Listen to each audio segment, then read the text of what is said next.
Hello everyone, welcome to this tutorial. So इससे पहले वाली क्लास में हमने साइकस पढ़ा था। तो साइकस की हमने सिस्टमेटिक पोजीशन पढ़ ली थी, मीन्स उसका वर्गीकरण पढ़ लिया था। जो चीज़ बताने लायक थी वो रह गई थी, वो ये है कि साइकस को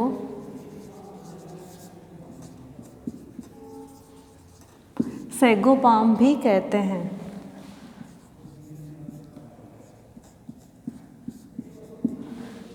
ठीक है, तो साइकस को सैगोपाम भी कहते हैं। सैगोपाम क्या होता है वो देखो।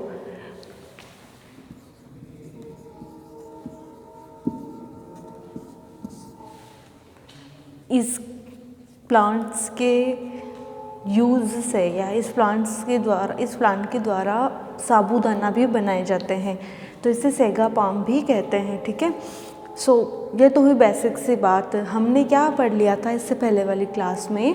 हमने इसकी कोरेलॉइड रूट पढ़ ली थी, प्रवाल मूल, और टीएस ऑफ रैचिस मीन्स पिच्चाक्स का काट पढ़ लिया था। लास्ट जो टॉपिक था वो कौन सा था? TS of leaflets.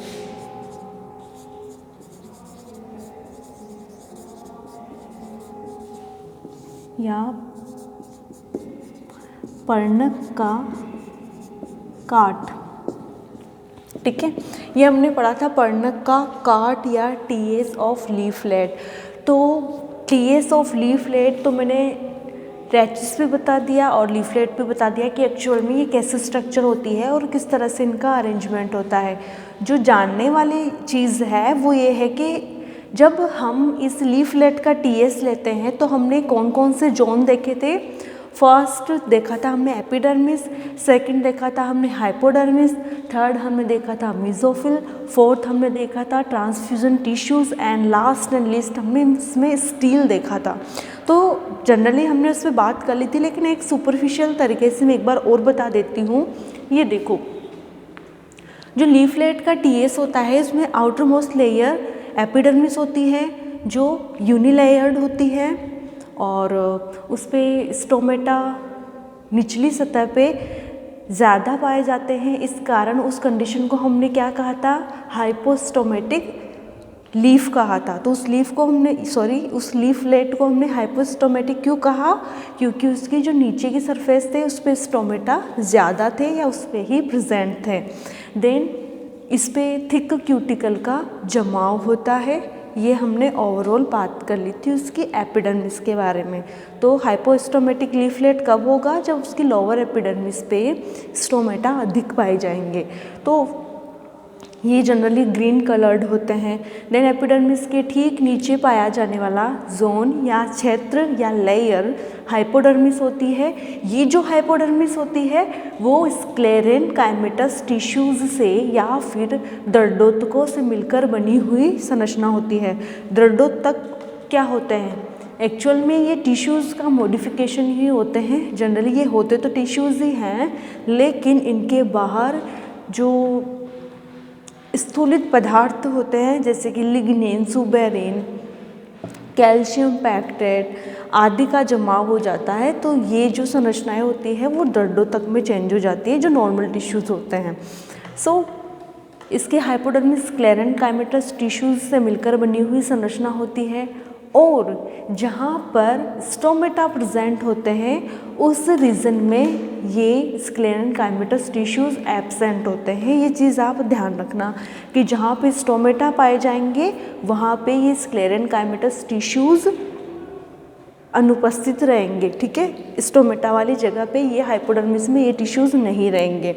अब चीज़ देखो, अगर मैं रैकिस की बात करूँ तो जो रैचिस होता है उसके अंदर जहाँ जहाँ लीफलेट्स लगे हुए होते हैं वहाँ पर ये हाइपोडर्मिस एब्सेंट होती है या ये स्क्लेरेनकाइमेटस टिश्यूज़ एब्सेंट होते हैं। तो अगर मैं यहाँ पे बात करूँ कि रैचिस की मैं अगर बात करूँ तो रैचिस वाली कंडीशन में जहाँ जहाँ पे लीफलेट्स लगे हुए रहेंगे वहाँ पे हाइपोडर्मिस में स्क्लेरेनकाइमेटस टिश्यूज़ एब्सेंट रहेंगे। लेकिन यहाँ में टीएस किसकी टीएस ले रखी है मैंने, लीफलेट की। तो जहाँ जहाँ पर इसमें स्टोमेटा प्रेजेंट होंगे रेडिस में, जहाँ जहाँ लीफलेट में स्टोमेटा प्रेजेंट होंगे वहाँ वहाँ पे स्क्लेरेंकाइमेटस टिश्यूज़ नहीं होंगे। अब देखो सेकंड टिश्यू थे हाइपोडर्मिस की, मैंने बात कर ली। और अब मैं बात करती हूँ इसमें मिज़ोफिल। तो इसमें मिज़ोफिल वाले भाग को या मिज़ोफिल वाले पार्ट को दो टाइप की सेल्स मिलकर बनाती है। तो वो दो टाइप की सेल्स कौन कौन सी होगी, वो दो टाइप की सेल्स होती है palisade tissue and spongy tissue. जो पेलिसेड टिश्यूज़ होते हैं इन्हें खंभ उत्तक भी कहते हैं। ये जो टिश्यूज़ होते हैं वो इलोंगेट मीन्स लंबे होते हैं, दीर्घित होते हैं और इनमें क्लोरोफिल कंटेंट ज़्यादा पाया जाता है, इस कारण ये फोटोसिंथेसिस करते हैं। और जो सेकंड है स्पॉन्जी टिश्यू, ये पेलिसेड टिश्यूज़ के नीचे पाए जाते हैं। और जैसे कि पेलिसेड टिश्यूज़ में अंतराकोशिकीय अवकाश नहीं पाए जा रहे थे, वहीं स्पंजी टिश्यूज़ में बड़े बड़े अंतराकोशिकीय अवकाश पाए जाते हैं। ये अंडाकार, गोलाकार या अनियमित आकार की हो सकती है। लेकिन पेलिसेड टिश्यूज़ की तुलना में स्पंजी टिश्यूज़ में पेलिसेड टिश्यूज़ की तुलना में स्पंजी टिश्यूज़ में क्लोरोफिल कंटेंट कम होता है, लेकिन वो भी फोटोसिंथेसिस में योगदान करते हैं। देन आते हैं ट्रांसफ्यूजन टिश्यूज़। ट्रांसफ्यूजन टिश्यूज़ को संचरण उत्तक कहते हैं। ये पेलिसेड टिश्यू और स्पंजी टिश्यू दोनों के बीच में अनुप्रस्थ रूप से अरेंज होते हैं। ये चपटी और लंबी सेल्स होती है जो अनुप्रस्थ रूप से अरेंज होती है। ये पेलिसेड और स्पंजी टिश्यू के बीच में संचरण का या ट्रांसफ्यूजन का कार्य करते हैं। देन आते हैं हम स्टील पे। तो जो इसमें मिड रिब वाला भाग होता है, मध्य शिरा वाला भाग, उसमें एक ही नहीं, इसको छोड़ो। तो इसमें जो जाइलम मध्य में बड़ा होता है, इसमें जो वैस्कुलर बंडल होता है वो मध्य में बड़ा होता है। ये डिप्लोजाइली कंडीशन में जाइलम इसमें अरेंज होता है, जो सेंट्रीफ्यूगल और सेंट्रीपिटल में आपको बता चुकी हूँ। देन इसमें कॉन्जॉइंट, कोलेटरल और ओपन टाइप के वास्कुलर बंडल्स पाए जाते हैं और मिजार्च टाइप के इसमें बंडल्स होंगे। अब देखो, अब मैं डायग्राम की हेल्प से आपको इसको और क्लियर कर देती हूँ।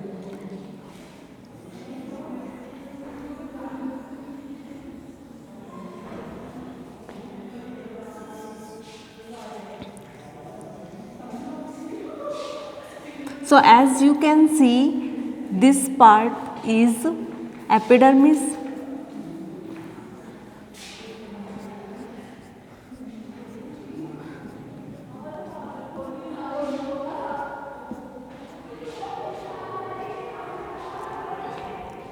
This one is cuticle. तो मैं बार बार बोल रही हूँ कि क्यूटिकल थिक होती है।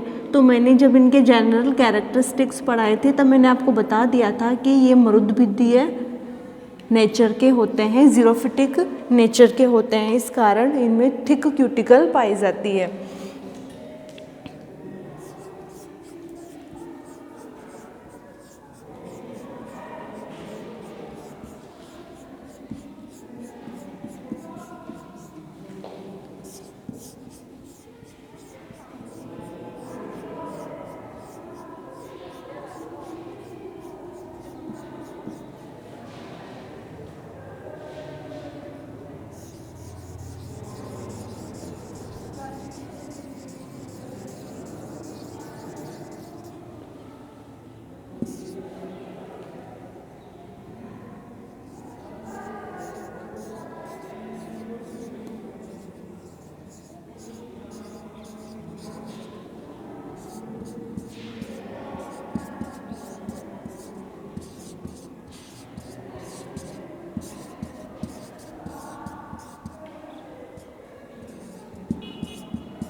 So as you can see in this diagram, ये देखो आप,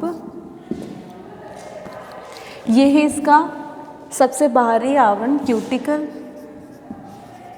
ठीक है। ये है इसकी एपिडर्मिस, ये है इसमें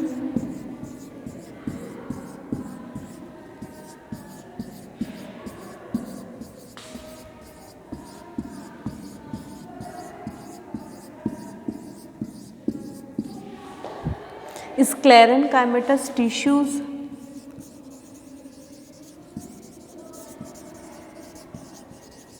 जिन्हें कहते हैं दर्दोत्तक, और जो किसका निर्माण कर रहे थे, हाइपोडर्मिस का।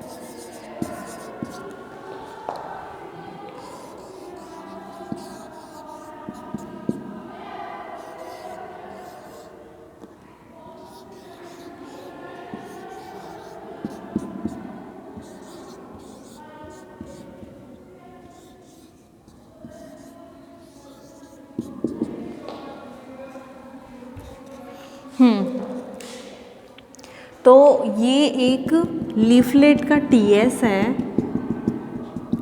तो ये जो मैं इनमें डॉटेड फॉर्म में शो कर रही हूँ, ये मैं इनमें क्लोरोफिल कंटेंट शो कर रही हूँ। तो मैंने बताया था कि जो मेसोफिल वाला पार्ट होता है, मध्योतक वाला भाग, वो दो प्रकार के टिश्यू से मिलकर बना हुआ होता है।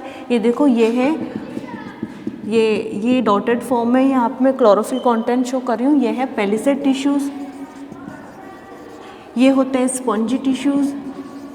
मैंने बताया था कि पेलिसेड टिश्यूज़ में क्लोरोफिल कंटेंट ज़्यादा होता है, स्पंजी में पेलिसेड की तुलना में कम होता है। ये इनके बीच में ये जो टिश्यूज़ होते हैं, जो मैंने कहा था चपटी अनुप्रस्थ रूप से अरेंज होते हैं, तो इन्हें कहेंगे ट्रांसफ्यूजन टिश्यूज़।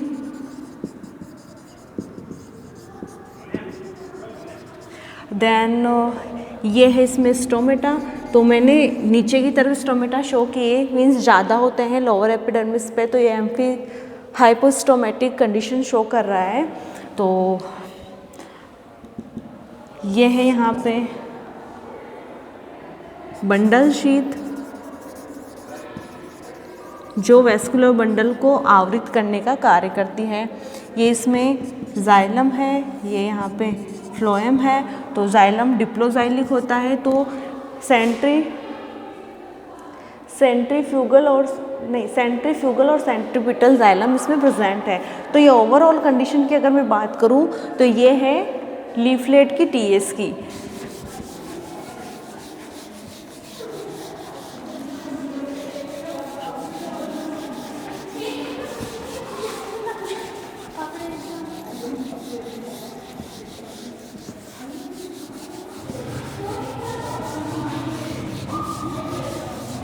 अब हम बात करते हैं reproduction in cycas.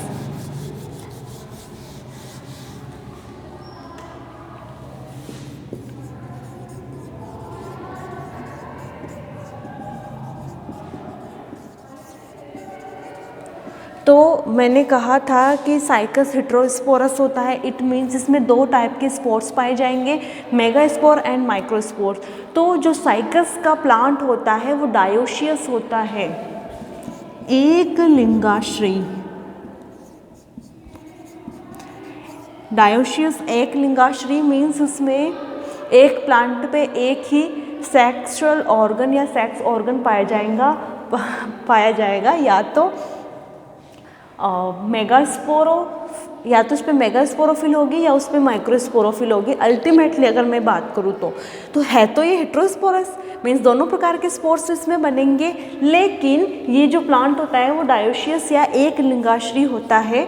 It means उस पर एक प्लांट पे या तो मेल ऑर्गन से बनेंगे या तो फीमेल ऑर्गन से बनेंगे, दोनों एक ही प्लांट पे नहीं बनते हैं। ये चीज़ आप ध्यान रखना। देन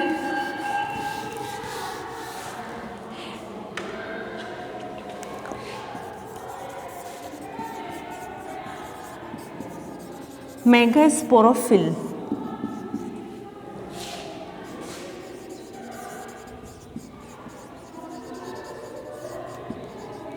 ठीक है, तो मैं अगर इसकी मेगास्पोरोफिल की बात करूं या फीमेल गैमेटोफाइट की बात करूं,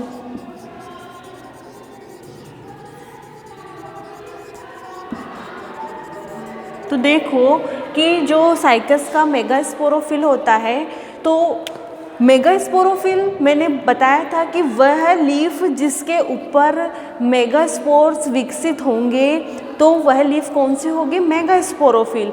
तो ये देखो आप मेगास्पोरोफिल यहाँ पे क्या हो रहा है कि साइकस की सामान्य पत्तियों या नॉर्मल जो लीव्स लगती है जनरली, जैसे कि जनरली जो लीव्स लग रही है, उसके अलावा उन लीव्स के अंदर ग्रुप के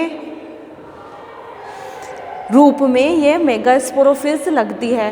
तो सामान्य पत्तियों पे साइकस के प्लांट्स पे सामान्य पत्तियों के बीच में मेगास्पोरोफिल्स लगी हुई होती है, जो ग्रुप में लगी हुई होती है। और ये जो मेगास्पोरोफिल होती है, इसकी संरचना को हम 3 भागों में डिवाइड कर सकते हैं। और वो 3 भाग कौन कौन से हैं कि जो साइकस के मेगास्पोरोफिल होते हैं वो सामान्य पत्तियों के बीच में ग्रुप के रूप में लगती है, जो ओव्यूल युक्त होती है। और इस मेगास्पोरेंजिया या मेगास्पोरोफिल की स्ट्रक्चर को हम 3 भागों में डिवाइड कर सकते हैं। आधारीय भाग,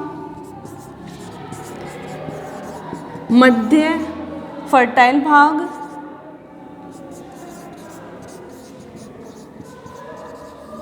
और थर्ड है लीफी पार्ट। तो देखो इसकी संरचना को मैं डायग्राम से ड्रॉ करती हूँ।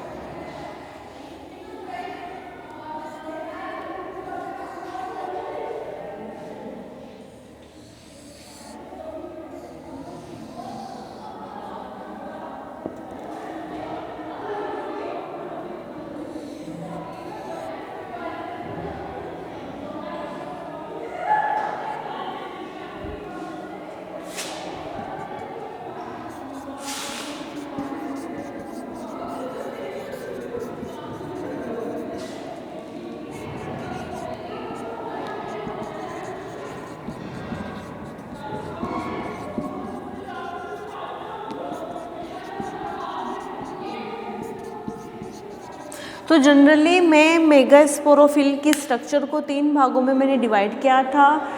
आधारीय भाग जिसे स्टाल्क या वृंत वाला भाग बोलते हैं, मिडिल फर्टाइल पार्ट जिस पे ओव्यूल्स लगे हुए होते हैं उसे फर्टाइल पार्ट कहेंगे, और लीफी पार्ट, अपर लीफी पार्ट, सबसे ऊपर वाला जो पार्ट होगा वो पत्तियों युक्त भाग होगा। तो ठीक है, तो ये तो ओवरऑल बात हुई हमारे इस मेगास्पोरोफिल की। तो जो स्टाल्क वाला या आधारीय वृंत वाला भाग होता है वो इस मेगास्पोरोफिल को साइकस के प्लांट से जोड़ने का कार्य करता है। देन मिडिल फर्टाइल पार्ट जो होता है, इस मिडिल फर्टाइल भाग को या पार्ट को मिडिल फर्टाइल पार्ट इसलिए कहा क्योंकि इस पे अलग अलग स्पीसीज में अलग अलग संख्या में ओव्यूल्स लगे हुए होते हैं। ये 1 भी हो सकते हैं, 2 भी हो सकते हैं और ज़्यादा भी हो सकते हैं। तो ये स्पीसीज़ पे डिपेंड करता है, स्पीसीज़ टू स्पीसीज़ वरी करता है कि कितने ओव्यूल होंगे। तो इसमें अलग अलग संख्या में ओव्यूल्स लगे हुए होते हैं। देन जो सबसे ऊपर वाला अपर वन पार्ट होता है उसे कहते हैं अपर लीफी पार्ट, जो लीफी स्ट्रक्चर युक्त होता है। देन हम बात करते हैं इसमें ओव्यूल की।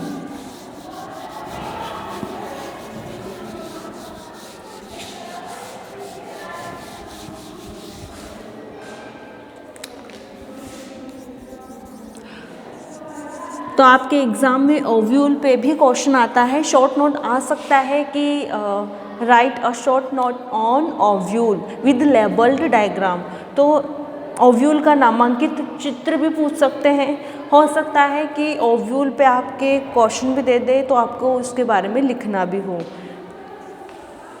तो जो ओव्यूल होता है, उस ओव्यूल की अगर मैं बात करूं तो जो मेगास्पोरोफिल होते हैं उस मेगास्पोरोफिल के बीच के नलिकाकार भाग पे, ठीक है, मेगास्पोरोफिल के बीच के नलिकाकार भाग पे ओव्यूल्स लगे हुए होते हैं। ये जो ओव्यूल्स होते हैं ये अंडाकार हो सकते हैं, ठीक है, और इस ओव्यूल के चारों ओर न्यूसिलस की लेयर पाई जाती है, बीजांडकाय की परत पाई जाती है, तो जिसके चारों ओर एक अध्यावरण पाया जाता है, इस कारण इसे यूनिटैगमिक ओव्यूल कहते हैं। तो जितने भी सीडी प्लांट्स हैं या सीड्स प्लांट हैं, जितने भी बीज वाले प्लांट्स हैं, उनमें सबसे बड़ा ओव्यूल अगर किसी में पाया जाता है तो वो साइकस का ओव्यूल होता है। तो साइकस में सबसे बड़ा ओव्यूल पाया जाता है। इस ओव्यूल के चारों ओर न्यूसिलस की लेयर पाई जाती है या बीजांडकाय की परत पाई जाती है। तो और इस बीजांडकाय की परत के चारों ओर एक अध्यावरण पाया जाता है। तो एक अध्यावरण के कारण से यूनिटैगमिक ओव्यूल कहते हैं। और ये जो न्यूसिलस की परत होती है ये जब मैच्योर होती है या सूख जाती है तो इसमें 3 परतें बन जाती है, आउटर, मिडल एंड इनर। तो जो आउटर लेयर होती है वो होती है ग्रीन या ऑरेंज कलर्ड, मीन्स ये हरी या नारंगी रंग की हो सकती है। बीच वाला जो भाग होता है और ये फ्लैशी होती है, मांसल होती है। बीच वाली होती है स्क्लेरेनकाइमेटस टिश्यूज से निर्मित, मीन्स दर्दकों से मिलकर बनी हुई संरचना होती है और ठोस होती है। और जो इनर मोस्ट होती है वो फ्लैशी होती है और थिन होती है, ठीक है, मीन्स मांसल। फ्लैशी मीन्स मांसल होती है, जैसे कि आप आम खाते हो तो थोड़ा फ्लैशी होता है मांसल, वैसे ये मांसल होती है। तो जो आउटर मोस्ट लेयर होती है इसे कहते हैं सार्कोटेस्टा, आउटर सार्कोटेस्टा। जो मिडिल लेयर होती है उसे कहते हैं मिडिल स्क्लेरोशिया। और जो सबसे अंदर वाली परत होती है उसे कहते हैं इनर सार्कोटेस्टा, ठीक है। तो इस तरह से आपके ओव्यूल के ये डिफरेंट जोन्स या लेयर्स पाई जाती है। ओव्यूल के चारों ओर जो परतें पाई जाती है वो 3 होती है, आउटर, मिडिल और इनर। जो आउटर पार्ट होता है वो ग्रीन होता है और ऑरेंज भी हो सकता है, ये फ्लैशी या मांसल होता है और इस भाग को कहते हैं आउटर सार्कोटेस्टा। मिडिल पार्ट होता है जो स्क्लेरेनकाइमेटस टिश्यू से मिलकर बना हुआ होता है और हार्ड होता है, तो इस भाग को कहते हैं middle sclerotia. Then inner part होता है वो फ्लैशी होता है, मीन्स मांसल होता है और इसे इनर सार्कोटेस्टा हम कहते हैं।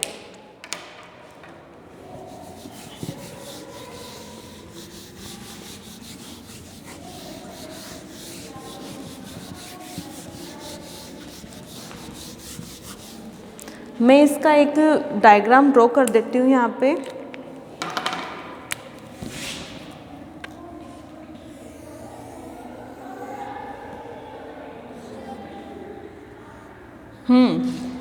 तो साइकस में पाया जाने वाला जो ओव्यूल होता है वो ऑर्थोट्रोपस होता है। ऑर्थोट्रोपस मीन्स माइक्रोपाइल, चैलेजा, फ्यूनिकुलस एक ही सिद्ध में होते हैं, तो वह कंडीशन ऑर्थोट्रोपस होती है।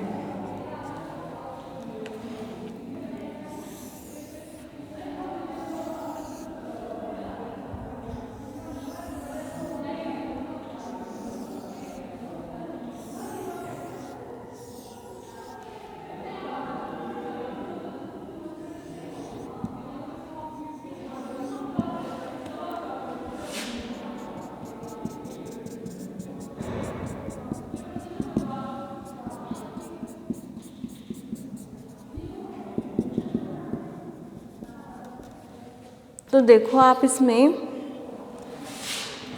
ये ओव्यूल की स्ट्रक्चर है, तो ये जो छिद्रनुमा संरचना है यहाँ पे, ये जो छिद्रनुमा संरचना होगी इसे बोलते हैं माइक्रोपाइल। और ये है आउटर लेयर, जो कैसे होती है, फ्लैशी या मांसल होती है। ये होती है मिडिल लेयर, जो कैसी होती है, स्क्लेरेनकाइमेटस टिश्यू से मिलकर बनी हुई होती है और हार्ड होती है, दृढ़ होती है। इसके अंदर वाली जो लेयर है ये वाली, तो ये लेयर होगी इसमें इनर लेयर। ये होता है इसका एम्ब्रियो सैक, ठीक है। और ये होती है आर्किगोनियम, ये होती है आर्किगोनिया। तो देखो ये एक ओव्यूल की स्ट्रक्चर है। तो मैंने बताया था कि ओव्यूल की स्ट्रक्चर में 3 लेयर्स होती है, तो आउटर लेयर, मिडिल लेयर और इनर लेयर आप यहाँ पे समझ सकते हो, ठीक है। देन इसके अंदर एम्ब्रियो सैक होता है। एम्ब्रियो सैक को फीमेल गैमेटोफाइट भी कहते हैं। तो यहाँ पे एम्ब्रियो सैक ना बोल के मैं यहाँ पे फीमेल गैमेटोफाइट बोलूँगी। फीमेल गैमेटोफाइट वह स्ट्रक्चर होती है जिसमें आर्किगोनिया प्रेजेंट होते हैं। तो वह स्ट्रक्चर जिसमें आर्किगोनिया होगी फीमेल गैमेटोफाइट स्ट्रक्चर होगी। तो ये फीमेल गैमेटोफाइट स्ट्रक्चर है जिसमें आर्किगोनिया, ये राउंड शेप में मैं यहाँ पे आर्किगोनिया शो कर रही हूँ। तो इस तरह से ओव्यूल की स्ट्रक्चर होती है जिस पे आपके शॉर्ट नोट आता है, ठीक है। तो नेक्स्ट क्लास में मैं नेक्स्ट टॉपिक शुरू करूँगी। अभी के लिए इतना ही। Thank you.